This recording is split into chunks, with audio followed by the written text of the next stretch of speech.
Good afternoon, everyone. I'm Derek Miller. I'm the president and CEO of the Salt Lake Chamber, and delighted to welcome you to this latest webinar in our series on equality and inclusion in opportunity. I want to take just a moment to thank our friends at the Utah Black Chamber for their partnership in this series and effort over several months now. And all of you who have participated in this effort, the different roundtables that we've had and the other discussions so far.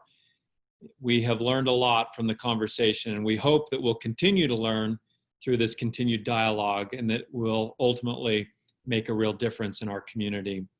To tell you a little bit more about this partnership and the series, I want to hand it off to Karen Rodriguez, who is the chair of marketing and communications for the Utah Black Chamber. Thank you, Karen. Thank you, Derek, for such a lovely introduction. Again, everybody, we are so grateful to have you here today.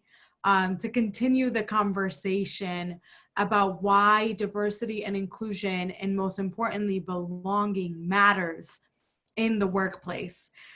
Today, you're going to hear from phenomenal professionals, some of my most beloved colleagues, about how to be able to begin having these conversations in the workplace, understand the key definitions and the key benefits of each one of the topics that are at hand. Again, that's diversity, inclusion, and belonging.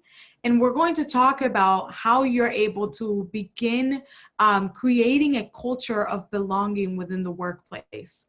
We have crafted essentially a really phenomenal lineup of people that are going to be able to speak about this topic, not only on matters of race, but also when it comes to women's rights and issues, those women's rights and issues, disability rights, and LGBTQ plus rights. So we are super excited to have Jacey Skinner, who is the General Counsel and Executive Vice President of Policy with the Salt Lake Chamber. She will be our moderator today. And our panelists are James Jackson III, who's the founder and president of the Utah Black Chamber, Leah Lobato, who's the governor's director of Governor's Committee on Employment of People with Disabilities and Business Relations, and Troy Williams, who's the executive director of Equality Utah. Again, this is a series, so we are delighted that you are going to be joining us over the next 5 webinars. So be sure to check your emails for the next upcoming one. The following webinar that we will be having after this one will be speaking on how to leverage inclusive language in the workplace. And we are hoping to have some heavy hitters join us on that day. So stay tuned for that information. Now, without any further introduction, we'll kick it off to Jacey Skinner. Thank you so much, Jacey. Thank you, Karen. That's actually kind of an intimidating introduction. So thank you. I am so thrilled to be here, as mentioned, with just some fantastic people and folks who have done such incredible work in our community for their respective organizations, but just for our community as a whole. As Karen mentioned today, we want to talk about specifically diversity, inclusion, and belonging, and what some of those differences are and why they matter. Just to kind of introduce diversity, I think it's a topic, it's a word, right, that we're all very familiar with. It dominates the headlines right now and a lot of the business conversation. And the conversation as of late has been very focused on diversity in relation to race in the workplace, as it should be, and has been a wonderful conversation, which hopefully will make a significant difference. But today we wanted to step back a little bit and look at diversity as a whole, and not as in diversity in all of its forms. It incorporates all the elements that make us unique from one another. While there are infinite numbers of differences between us all, we have legal definitions, and then we have more general definitions when it comes to diversity. I want to just read just real quickly so we all know kind of one of the legal definitions. This one comes from the Equal Employment Opportunity Commission. I'm a lawyer, so we'll stick with some legal definitions here. But specifically in this category, it says the government does not discriminate against in employment on the basis of race, color, religion, sex, including pregnancy and gender identity, national origin, political affiliation, sexual orientation, marital status, disability, genetic information, age, membership in an employee organization, retaliation, parental status, military service, or other non-merit factors. It's a very broad definition. We want to focus today on this concept of diversity, but in relation to, as Karen mentioned, the concepts of inclusion and belonging, and why those might be some of the more important words in this phrase as we talk about it. So I want to start the conversation today. Leah, if you don't mind, if I turn it over to you first, if you wouldn't mind, and I want each of you to answer this question, what you would add to that definition of diversity, but then how does that differ, excuse me, from inclusion and belonging? So that's a complex question, right? We all look at our identities in different ways. Let me just say I'm thrilled to be here as the Director of the Governor's Committee on Employment and People with Disabilities and Business Relations, which is housed under the Department of Workforce Services. I've done work for years around disability and employment. And disability often is one of those things that we kind of don't talk about as much in the diversity spectrum of how do we include people with disabilities into what we're talking about when we talk about diversity. And that's interesting because disability is one of those, it's the only minority group any of us could enter at any time. You can enter into and out of the definition of disability at any time in your life. And it's just a spectrum. It's a spectrum of individuals who may have become disabled from birth or become disabled because of an accident, injury, or illness. So when I think of disability in the aspect of inclusion, I think it comes a lot into understanding or making steps to understanding. We have so many stigmas around disability and people's ability to work and be a contributing part of society. And those come from a lot of different things that we've thought about in the past, you know, that people with disabilities are just going to be on Social Security, or that they're, you know, somebody with mental health issues should just get better before they come back to work. But if we think about, you know, our own mental health, and we're probably all seeing it with COVID, work is therapy, and being able to work and be part of something, be able to go someplace and be with people who are driving towards the same goal is part of being included. And if we're not allowing people to be part of their whole community, you know, work included with access to community, then we're missing the component of inclusion that I think is so important for everyone, not just people with disabilities, not just people, you know, from different racial groups, but in general. So I think we need to get a long way still, but I'm so excited that we're having conversations and that we're allowing people to start asking questions. I tell people all the time I don't offend easily. I want people to ask me the tough questions they have about disability. But that's the only way we're going to get that included in the discussion, is to have open conversation and dialogue, and to just make small steps. Thanks, Karen. Troy, how about you? Yeah, so as we have these difficult conversations about what is diversity, what is inclusion and belonging in our country, it all goes back, I think, to the founding of our country. Our founders established the Constitution to bring people together to, quote, form a more perfect union, which is really the genius of our country. We recognize that we are a work in progress, that we can do more to achieve a perfect union. And as a country, we do know from our history that many groups have historically been denied access to the blessings and the riches of our country, whether we're talking about, you know, African-American slaves or Irish or Italian, Jewish immigrants, LGBT people. But embedded in the language, embedded in the founding documents, is this idea that all of us are created equal and that all of us have a shot at achieving the American dream. So there is a certain injustice when groups of people have been marginalized, cut out, expelled from the institutions of our country. And so it's great that the EEOC was established to ensure that people who have varying characteristics can still have a shot toward equal opportunity. We're still working together to form a more perfect union. And now more than ever, it's clear that we still have a lot of work to do. Thanks, Troy. James? Yes, I think Leah and Troy explained it well. There's not much I have to add other than a quote I've always used from one of my mentors taught me. You know, a system is perfect until people are involved. And so what we have to be willing to do is really educate those people to get them to a level of understanding that there are inequities in place in order to create a diverse workplace, in order to create diversity within the community. You know, because of the system that has been created. If we were all treated equitably, then there would be no need for a Utah Black Chamber. There would be no need for diversity and inclusion officer. There would be no need for a disability division.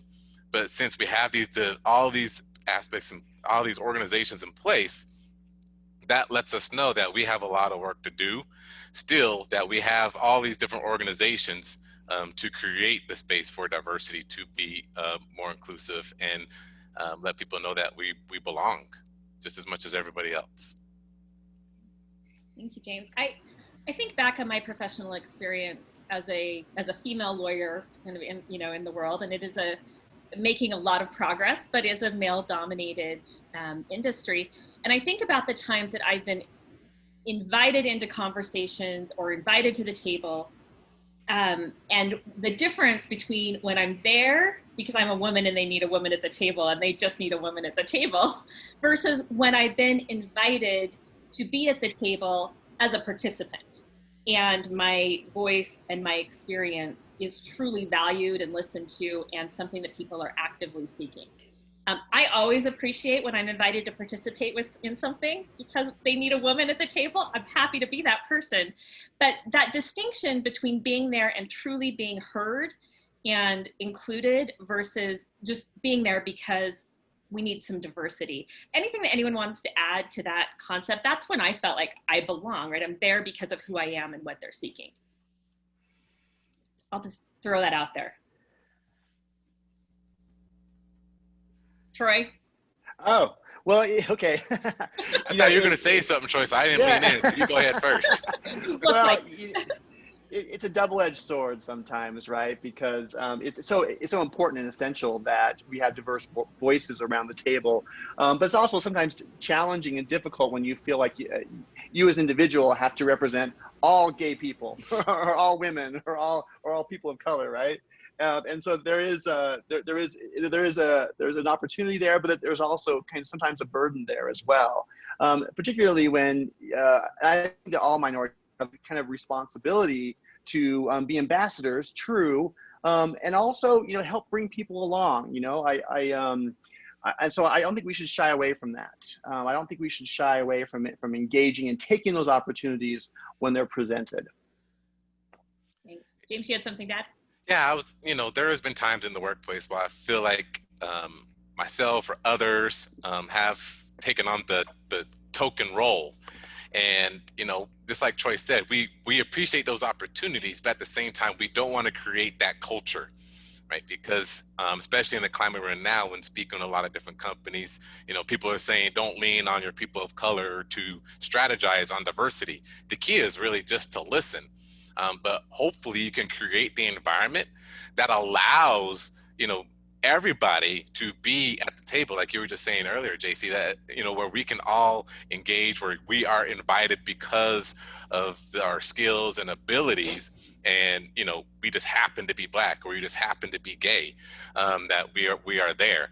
Right. And so it's all about, being an ambassador, like Troy said, but being an ambassador to help create the culture and the environment that you don't continuously have ambassadors. Otherwise, that's just always tokenizing. Share a little on disability. So whenever I work with a business, I always talk to them about the fact that I don't want you to hire somebody with a disability just because they have a disability and it's filling a number for you. I want to find a qualified candidate that has a skill and ability to do what you're looking for, and they happen to have a disability, and then we'll work through those things that come up around disability as we move through the process. But I want them to know that there's a ton of individuals out there with disabilities that have amazing skill and ability and are ready and able to come to work. And it's never, any person doesn't want to be hired for a position and then not given the full responsibilities of that position. And I think a lot of times for people with disabilities and even people in other groups, if it's felt like, oh, we hired him because we had to, then certain aspects of the job are not given to them with the same impact or influence, because they think, well, we just, maybe they don't have the skill we're looking for. And I know for myself, I'd never want a boss or my company to think, well, I can't do the job, and just giving me the basics of it. So for people with disabilities, they want to be an integral piece of that. They want to give their feedback. They want to share their knowledge and share their life experience and how that makes them an excellent person to be part of a team. So, it's never something that we look at that just do it because it's the numbers game. It's hire qualified people. Let us help you find those qualified. So I don't want to be too repetitive here, but what advice would you give businesses as they approach this? I've, in the last several months, received lots of comments or emails and contacts from businesses saying, we need to diversify our board, right? We know that. Can you make some recommendations of people that we can place on that board? I applaud them for being intentional. I applaud that effort. How do they walk that fine line, right, of appointing someone or including people who bring some diversity, who bring different voices to their table, without saying, we are looking for a fill in the blank category, right? How do you walk that fine line? Who wants to take this one? Well, the danger of it, of course, is that if you are tokenizing somebody and you place them in a certain leadership position because of their characteristics, not their skill set, you're only setting them up to fail. And so you have to be really careful that for us. So from my perspective, it's really a pipeline issue. You have to sort of bring people into your organization and then grow them within the organization. But often what happens is we're very tribal people, right? So we tend to gravitate to people who look like us, who share our same politics, maybe our same religion, maybe live in the same demographic area. And because we know somebody, and then we elevate them, we hire them, we advance them, etc. So a lot of it is, I think it comes from the top down. The C-suites really have to be committed to this and committed to reaching out beyond what you know, reaching out beyond your tribe.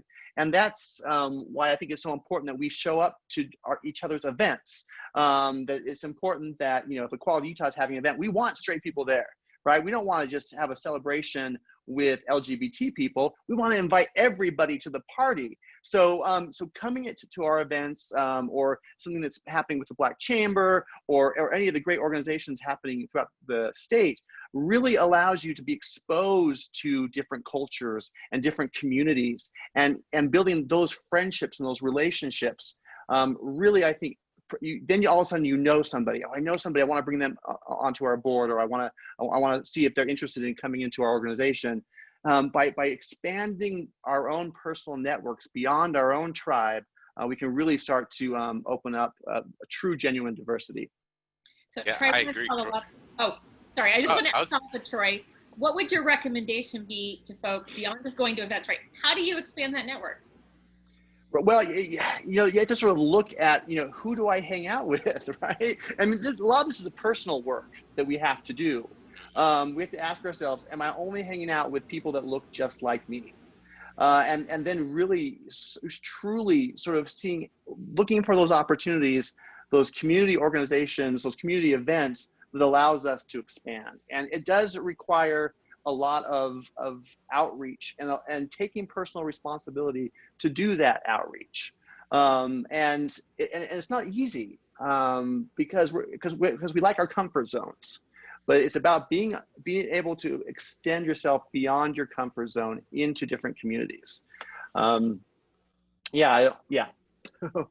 Sorry, Yeah, James. I was just going to agree with what Troy was saying about how do you do it, because we have to start somewhere. And the Black Chamber, we get calls or emails all the time. I specifically, hey, we're looking to diversify our board. We have this here, who would you recommend? And at first they were just like, hey, would you like to join our board? Like, you barely even know me. So how do you know how we even know how to really be effective for your board? But what we come down to is like Equality Utah, the Black Chamber, Asian Chamber. Really, what we're here to do is build bridges. Really, for us to be to help people gain that education, to help build that influence that you wouldn't normally have. Like Troy was saying, expand beyond your own influence. Right now, the Black Chamber has more non-Black members than Black members. And reason for that is because people are wanting to understand, our experiences, our perspective, our culture, and doing so, they're able to build these relationships, establish these connections, not only with the Black Chamber, but then they get to be introduced to the National Association of Black Accountants, or the National Society of Black Engineers, or all the fraternities and sororities, the NAACP, or Curly Me, all these Black organizations that are here. Now you get to start building those relationships. And just like Troy was saying, once you start building those relationships, then you'd be able to understand and build a wider influence. And so when you look for diversity in your board, then, like I mentioned earlier, you'll be able to look for someone that has those quality and skills, instead of just looking for that one person to fit that one criteria. Leah? I have to agree. It's going to be hard. It's not going to be easy. But attending events like we do with the business relations team, so we have an employer workshop coming up. This will be virtual on the 15th, just to learn more about disability and get connected. We do a targeted job fair every 6 months. So maybe as a business joining us for our targeted job fair, where people with disabilities know that businesses are actually looking to hire people with disabilities. And then we're lucky in Utah to have an affiliate of the National Disability In organization, which is a business-to-business mentoring group. So we have businesses who participated with us for years, who are coming to the table to talk about what's working and what's not working around including people with disabilities in conversations and employment. And then sharing those board openings with groups, so that, share them with my team, and we'll share them with our people who get our job postings and hear about opportunities. Hey, do you have this skill set to be on this board? And maybe you're going to find a great candidate through me or Troy or through James, but at least you're sharing it and trying to reach the people who are interested in what that board's doing and have skill to be on that board. Yeah, I want to follow up on something Troy said. Troy, you specifically talked about building a pipeline. And as we talk about the value of diversity and, again, inclusion and belonging efforts within organizations, I think that is key. I want us to talk about a little bit, what are the benefits of creating an actual program within your business or your organization, and how does that help build that pipeline and help create those opportunities so that we have a deeper bench of people who James, that people can reach out to James and say, I need someone on my board. Who do you recommend? Troy, can I start with you there? Yeah, so say for example, you're a tech company, and going into maybe disadvantaged neighborhoods and doing coding classes for minority communities and minority members, or young girls, people who are maybe perhaps traditionally not thought or included when you're thinking about what the tech world looks like, right? So maybe it's identifying a middle school or a high school on the west side, or somewhere that has a diverse population of a student body, and getting in there and offering classes and programs, giving young people the skills that they need, so when they graduate from college, they can move right into your organization. Those kinds of pipeline outreach can really be impactful, and really give a young person a hand up and giving them the skills that they need to actually thrive and succeed in our sort of booming tech world here. That's just one example of sort of how we get people on the ground floor of our organizations.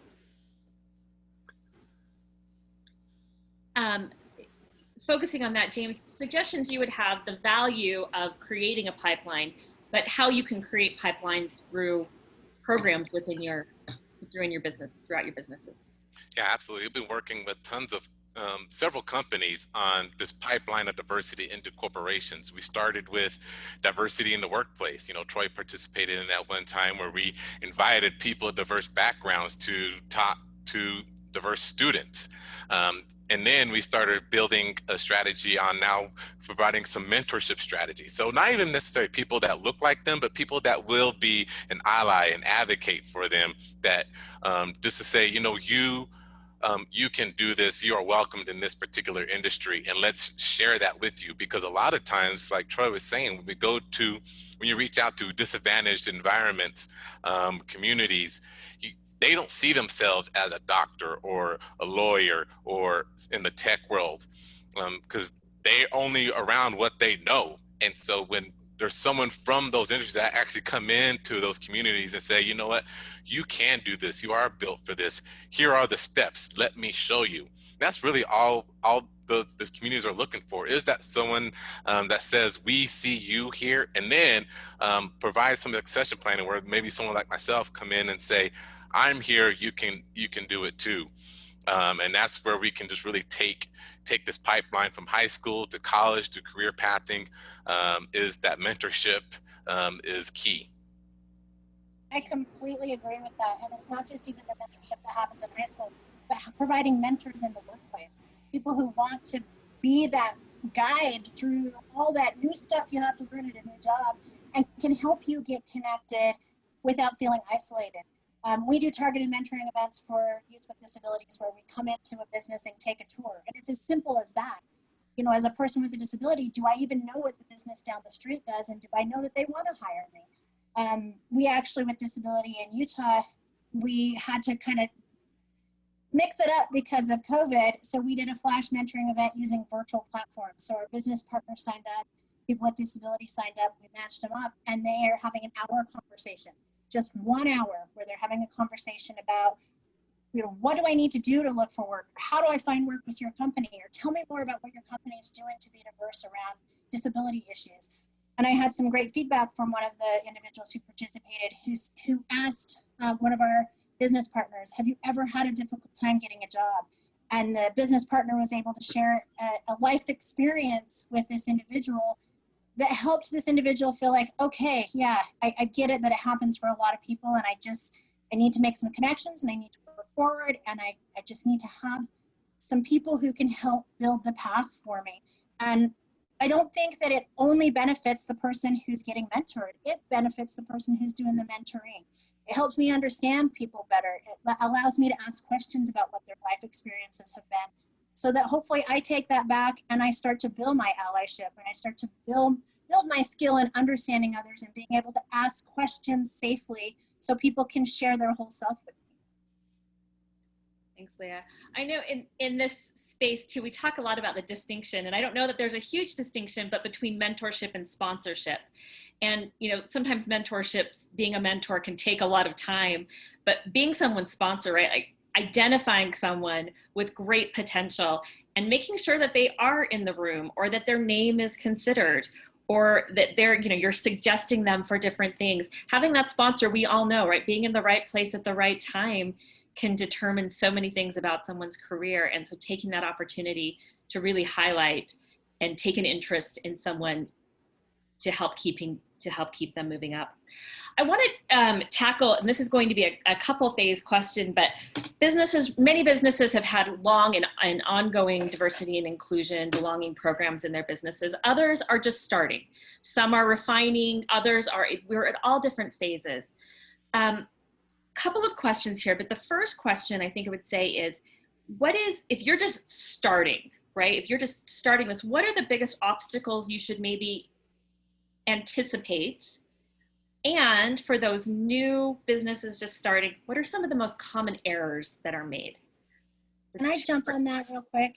Please so, Troy mentioned C-suite, having buy-in from the top, and that's going to be incredibly important. If you don't have that, you're not getting anywhere. But I will say for people with disabilities, oftentimes the breakdown happens on direct line supervision. And if you're not getting that buy-in and you're not helping those individuals who provide that direct line supervision and support daily to understand diversity and inclusion and disability and differences in people, you're going to run into roadblocks and barriers. So I think we want it to be this really quick change, and we're going to make these adjustments and everything's going to be better. We've got to be looking at top down and bottom up to make sure that conversations about diversity and inclusion are happening on all levels, and that we're meeting people where they are and understanding that it's not going to be perfect, but we have to talk through things, and we have to create spaces where we can have those uncomfortable conversations and ask, well, I don't know, I've never lived this life, I have no idea what it means to be you, help me understand that. And I think if we don't get down to the people who supervise somebody every day, we're going to consistently have problems. Yeah, these issues are so challenging, and so often when we start to have these difficult conversations, when we engage issues around race or diversity, the amygdala fires up in the brain and we go into fight or flight mode, or maybe we freeze, right? And because we're afraid to engage, we're afraid to say the wrong thing. I see a lot of times a lot of straight allies afraid to get the L, the G, or the TQ all in the right order, and afraid that if they mess it up, they're gonna get pounced on, right? Because they see us how polarized we are on social media, and so there's sometimes a fear of engaging each other. And a couple of years ago, Equality Utah, we started our business equality leadership certification program. Really because we wanted to see if we could provide sort of LGBTQ 101 and diversity training in a way that deactivated the amygdala, a way that didn't, that people didn't feel threatened, or that they didn't feel individually responsible for the centuries of discrimination that have happened in our country. So, our community members were telling us that, yeah, so we have legal equality, right? We have equality on paper, but sometimes there's another concept there, which is lived equality, right? The ability to sort of come to work as your full authentic self, the ability to get raises and advancements in the company. And then also business leaders were telling us that they're having a hard time recruiting top tier talent because they're afraid to come to Utah because of the stereotypes of this state. And, I think like 10 years ago, the biggest question that a new employee might have relocating to Utah is, can I get a good drink of alcohol here in this state? But today, the young people coming up, they want to know, is this company that I'm considering, are they good? Do they have good policies for women? Is it a good environment for people of color and LGBT people?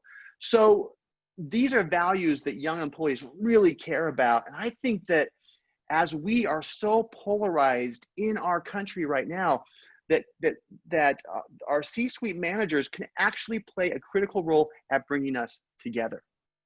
We may have, sort of political skirmishes out there, but here inside of this company, we value all people. Here inside of our company, we're going to elevate all people and give everybody a shot. And I think with that if we can bring this kind of work into our corporate culture, we can have a really positive impact in healing some of the divides that are happening out in the country. That's my hopeful vision and for the future, and how we pull ourselves out of this mess that we're in right now. Yeah, I love it, Troy. Diversity, like you were saying, diversity is hard work, and it really just depends on your appetite for change. The older the company, the more challenging it's going to become. I mean, just like you were saying, Troy, it's all, what do your policies look like? Because it all starts from there, because it's that foundation that begins to create the environment you have that could be unwelcoming or welcoming for diversity. So you got to start there. If you do have diversity within your organization, just kind of what Leah was talking about earlier, is, listen to them. Find out what their needs are, what's working, what's not working, and use that as your foundation to help build your strategy, but not lean on them to be your DEI people, right? And so this is where it comes to be, what is your appetite? Either do you need to hire a consultant to help? Here's what we've learned from our employees. How do we put this into play? You have to make a vested interest to really make this work. It was funny. There was one company, I was doing a panel discussion with another company, and one of the items came up in the chat was, our company is doing pretty well, and we don't have a lot of diversity, and things are moving just fine. And I was stunned by that, because when you think about where we're heading and how we're growing, that lets me know that your company's probably in a complacent stage. Because if you really wanted to grow, you would think about every opportunity that is available, and you're not attracting a market that you're missing out on. And then when you look at your employees are now even become more and more narrow focused on their own environment. And so you're wondering how am I helping my people, my employees, become better if they are just staying in this little bubble with no room for growth. And so it's important that you do expand that, start educating yourself and learning, but it really all comes down to your appetite for change. What are you willing to do monetarily and time-wise from the top, from the executive part down, to make it work for your company? I just want to build on that because it's so important. I think it's essential for C-suites to have or to cultivate a strong sense of social responsibility. Can our company make a positive impact in our communities and in the world? Will our products and services do good? And will our employees feel like they're making a difference? And if our companies are modeling how women and people of color and other minorities are excelling and thriving, then I think we are contributing to healing the deep social wounds in our society. So I'm going to set this up, and it's going to be long and rambling, so forgive me. But we've talked a lot about how these can be uncomfortable conversations. And I think every business right now recognizes they have to engage in the conversation, right? Maybe the time where they could just sit back and say, we're good, right? We hired so-and-so, or has passed.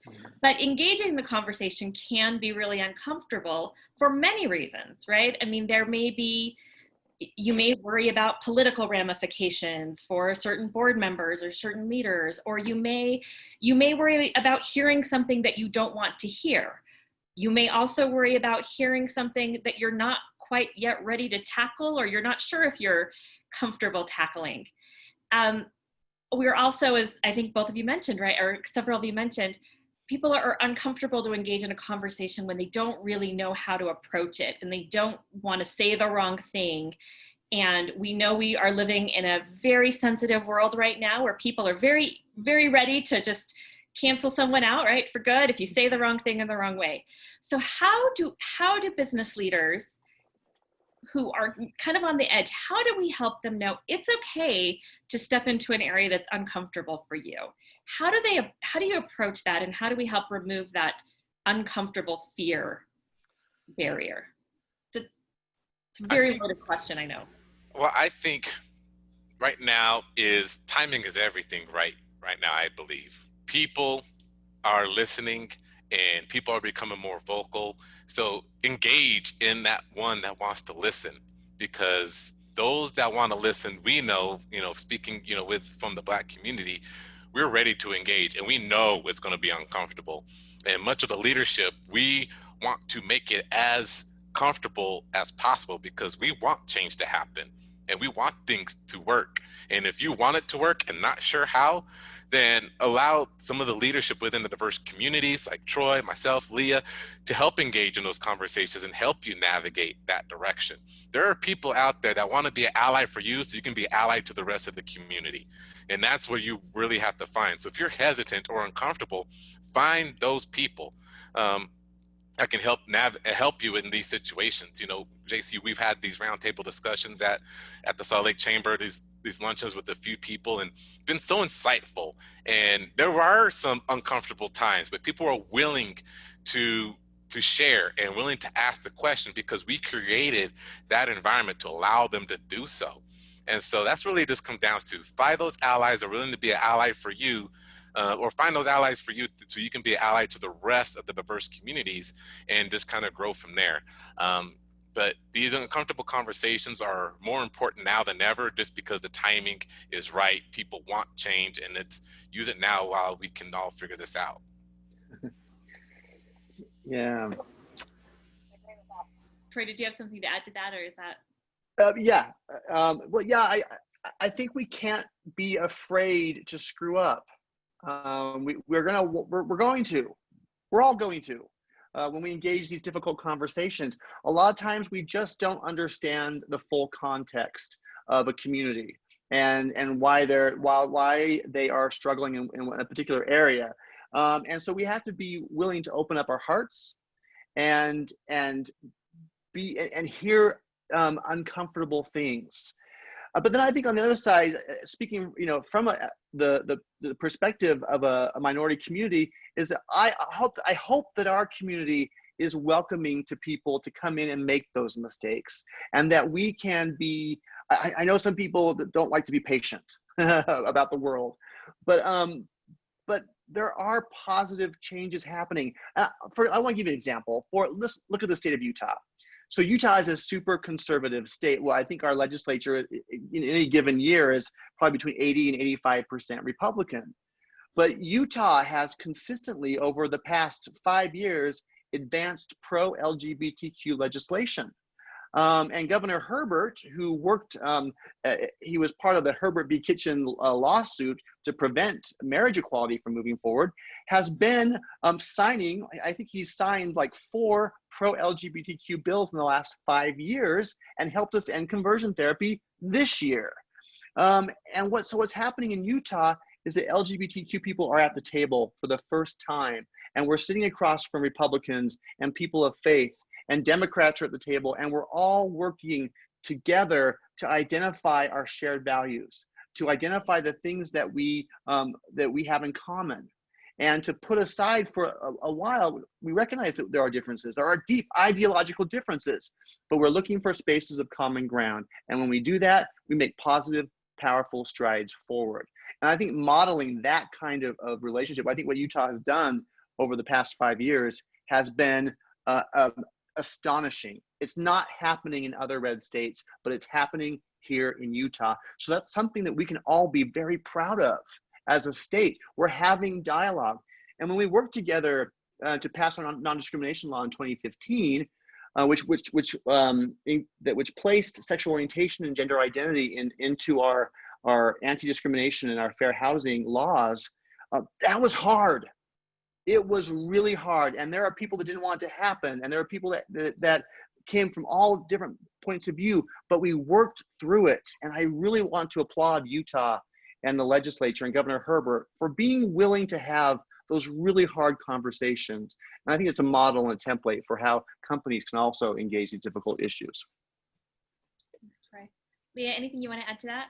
As I mentioned before, I always tell people that I don't offend easily. I want them to ask me the tough questions. And I agree with Troy that the people in these diverse populations want people to ask them questions.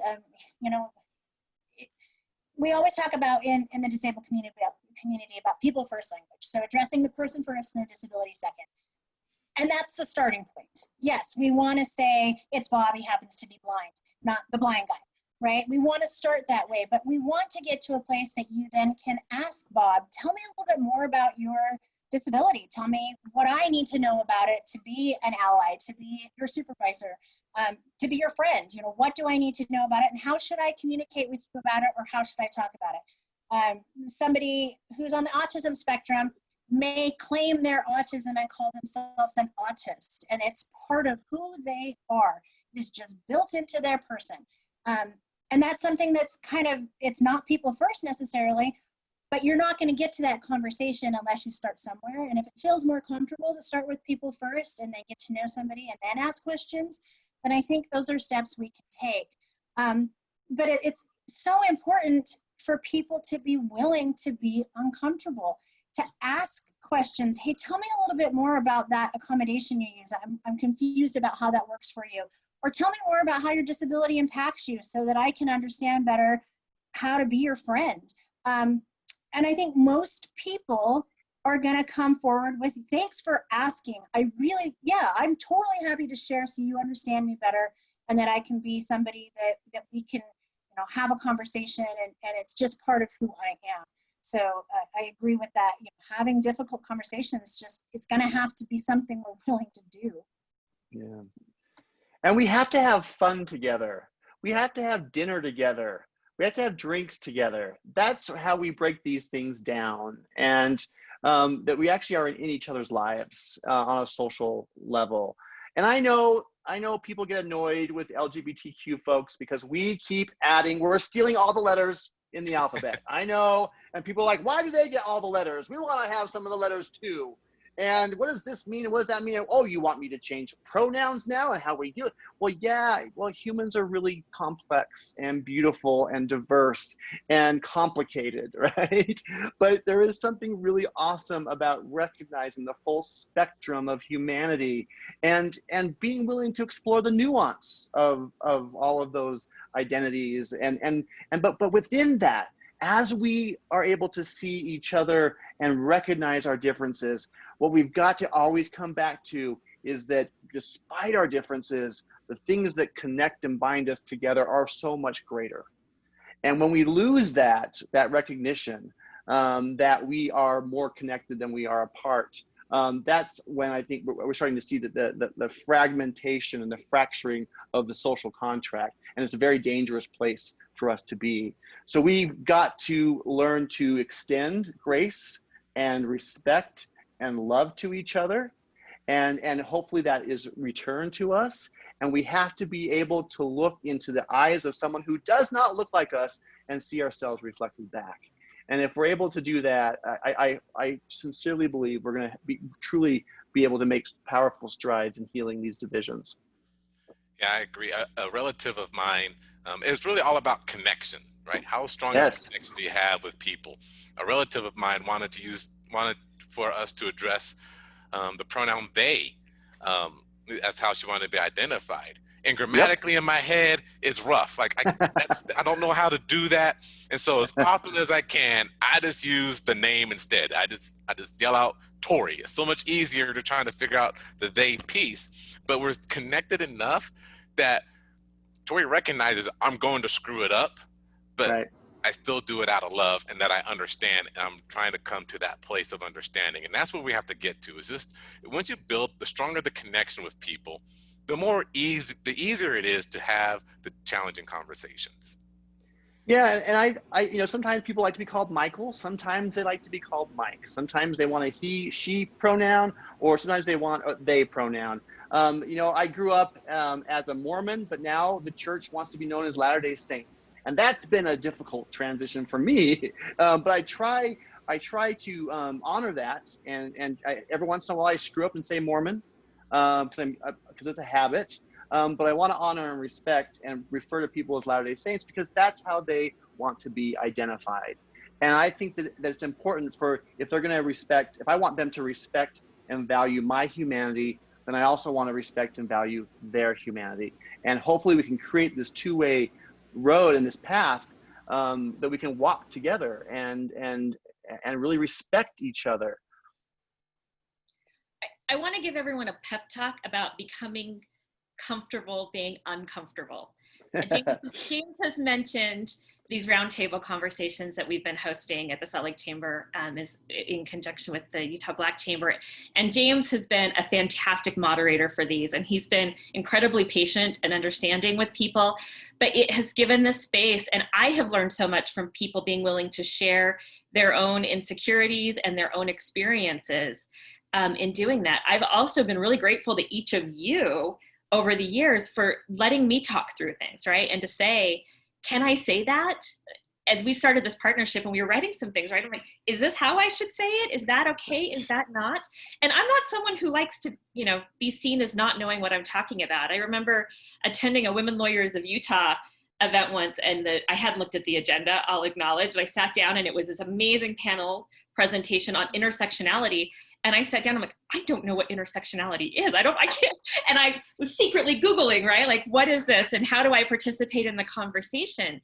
But I've been really grateful to those people who have let me ask the questions and not made me feel bad for not knowing what I'm talking about. So that is kind of my pep talk to our business community and our leaders and folks who are successful, right? And who your job is to know what you're talking about. It's okay to ask those hard questions. It's okay to step into this unfamiliar territory. As we've done these roundtable conversations, I've been really impressed with business leaders who have come in and said, I didn't know that there were such emotions around some of these issues. I didn't know. What have I been missing? Help me understand. And I love that concept of we don't know what we don't know, but the only way to get anywhere is to start from where we are, right? And start asking those questions. So my next question with that long rambling thing, and this has been in part of the question of answer, is how do you approach your employees? How do you approach your employees with disabilities or anyone and say, just how do you start that conversation? Is it as simple as, tell me what your experience is? Well, I think it's important that you want to be careful, right? That you don't silo people and like call them out for, you know, their disability or how they identify themselves.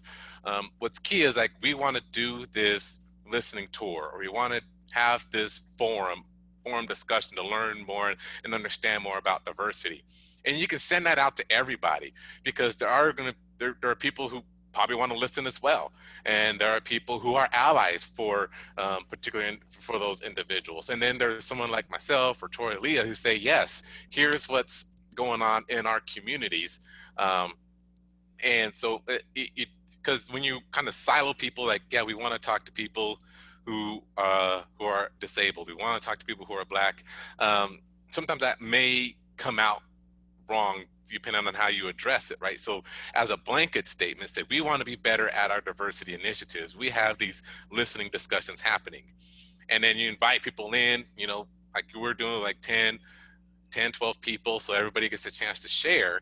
But allow people to just come in and share. And your role is to listen. Your role is to ask questions. And then you take that back to the rest of your leadership team and say, here's what I found. So that's just one example I would say. I'd like to point out ERGs, employee resource groups, or business resource groups. For businesses that are larger and can support those kind of initiatives, those are a great place to start. I've heard a ton of discussion around disability resource groups and how they started those, and people joined the group because they were a parent of a child with a disability, or their spouse had a disability, or they had family members with disabilities, or just wanted to be an ally. And that was why they said they joined that group. But once they got further into it and people became more comfortable with the conversation and understanding that the company really does care about people with disabilities, more people disclosed their own disability. So it wasn't necessarily seeking them out. Do you have a disability? Join this group. Hey, we've got this group. We're opening it up to everybody. If anybody has any interest, we'd love to have you join us. For smaller companies, I sometimes will recommend doing things like recognizing disability awareness months. So April is Autism Awareness Month. Maybe putting something in a newsletter or putting something where people will see it, where it talks about what is autism and how might it impact people. May is Mental Health Awareness Month.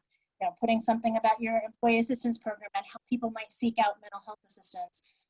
Or October's Disability Employment Awareness Month. What that then does is the conversation is started in easy, simple ways where you're not forcing it on anybody. But hey, we want to make you aware of this. We want to talk about Pride. We want to talk about Juneteenth.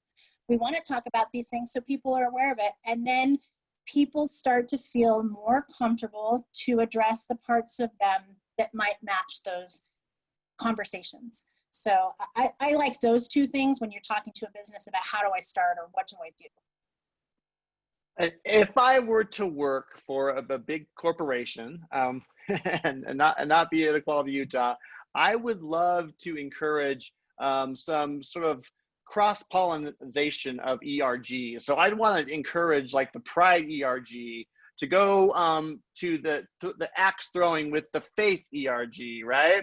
And or go play sports together, or go shoot guns together, whatever. Get out of your comfort zones and actually go have fun together. Because if people are having fun together and they're engaging and they're laughing together, then all of a sudden we can start to see each other as humans first. That when we're all working for this company, we have a shared goal to make the company successful and to be successful within it. And so let's really celebrate our differences, but at the end of the day, we have to recognize that we are all humans on this planet. We're all struggling with something. And we're all trying to thrive and to have a successful and happy life. And when we can see that, when we have fun together and have joy together, then we're truly integrating people together and knitting people together and we're solving all the world's problems. That's what we're doing. Well, I feel like I'm missing an opportunity on not hanging out with you. I feel I'm missing out on Come some hang fun out here. with me, James. Come on. But no, to just add on to what Troy and Leah were saying about ERGs, those are really effective. Matter of fact, there's a company out in Utah where they have their Black employee network, and they have more non-Black employees in that ERG than they have Black employees. One, because that group is fun, but two is because it gives them an opportunity to learn, to get educated, to share that experience, and then they want to be that ally, that sponsor, that mentor to those, to provide them those opportunities. So yeah, ERG groups are very effective when created correctly. I want to just do a quick follow-up that came in through the question answer. I think this is an important question. When you engage in those conversations, you want to understand how your employees are feeling. You want to do that, but how do you not shift that burden to that employee? The kind of the emotional trauma that can come from having to represent an entire group or constantly having to explain how you feel or your situation. Does anyone want to take that one real quickly? How do you respond to that employee who says, I'm tired of everyone asking me, right? Something along those lines. Yeah, racial battle fatigue is real. I mean, I've known about it and I've experienced it and even know that I've experienced it. But when June hit, it was a rough month for me and many other, Black employees, Black community folks here. It was hard. And people asking all the time, how can I help? Is there anything I can do? And it was almost like someone died. It's like, but it, and someone did die, but you feel like someone that was close to me died the way they were approaching me. But what was most effective was people that were leading in sincere curiosity, really trying to develop an understanding where they were using their platform to say, hey, you know what? I have this, would this be helpful? Or there's this event happening that I feel would be great for the chamber to plug into, or we want to sponsor this. When they come with the action or plan, it seems to be a lot more beneficial. But if you don't have any of that, it's really just establishing that connection, leading with that sincere curiosity, and lean in with listening to understand and not listening to respond, right? That's something I've been saying over the last several months, is this: sit there and just listen and just allow that employee, because it could be where they just need to let it out and they haven't been anyone to let it out to yet. And you can be that right person to just let them just let it out. And afterwards they can be just fine. But it really just takes, what within your platform can you assist with? And, when you lean in just to listen, not come in like, what can I do? Or what can I help with? Like, I have this, or just kind of share what you have going on. Well, this is what it means. Yeah, go ahead, Leah. Sorry. I think it's also just being willing to accept if somebody says, I'm not in the space to answer those questions or to do that right now. I'm not. I need you to ask somebody else or come back to me later, or I'll come back to you when I'm ready. And not taking offense to that, and understanding that people might be really overwhelmed with being the point of contact for that particular group all the time. So being willing to listen when somebody says, hey, just give me a minute and I'll come back to you when I can do it. I think this is what it really means to be an ally, so that the burden of social change isn't carried alone by these minority groups, right? That people are going to step up and we're going to bear one another's burdens, that we're going to do this together. I know Tristan popped a question there. How do we help our employees recognize that there is generational trauma that many people of color experience? They have to know that they're not shouldering that burden on their own, that we as white folks can be allies. We can step up and we can shoulder that the responsibility for change is on our shoulders as well, right? And that we got to do that work together. And that's what we at the LGBT movement, we focus so much on building allyship, because we know there's not enough of us to do this work on our own. And when we step up for each other, then and share and share that burden across many shoulders, then it becomes an easier load for everyone. There's a great example of that in a recent documentary called Crip Camp, CRIP Camp on Netflix, where they talk about the 504 protests for educational rights for people with disabilities, and how the Black Panthers brought in food, and the Gay Men's Brigade did a bunch of stuff to bring in supplies and to help the people who were protesting. Cesar Chavez and the farm workers stood up and said, this is a human rights activity. We are fighting for human rights. So you're right, Troy. It's all of us together being there for each other to be a support when things get really heavy, because things are pretty heavy. Yep. So we're at the end of our time, and I hate to cut everybody off because we have lots more questions, but I do want to ask folks, just if we can real quickly, if you have one final word of advice for people to throw out there, what would it be? James, let's start with you. Yeah, human rights issue is not a political issue. It's knowing who your team is, your employees are, and let them be valued, respected, and heard. And you lead with that to create change within your company. And I'll add, reach out, ask questions, connect with me on LinkedIn, and send me a private message saying, I just don't get this. Can you help me understand? I think the only way we're going to get through is when you can ask questions and feel confident that you're going to get the answers that you need. So reach out to me on LinkedIn. I can connect you to our events and our other things. So I'm happy to help and be supportive. Yeah, and I'll close by saying, let's be friends. And when COVID is chilled out, let's dance together. Let's go to parties together. Let's celebrate what connects us all together. And yeah, we've got to start embracing and hugging and loving each other a little bit more. Troy, I'm at your next party. Yes. All right. Coming. I'll be there as well. Thank you to each excellent. of you. Thank you to each of you for joining us today. This is a conversation, as we can tell by the questions. Please know we will continue this conversation.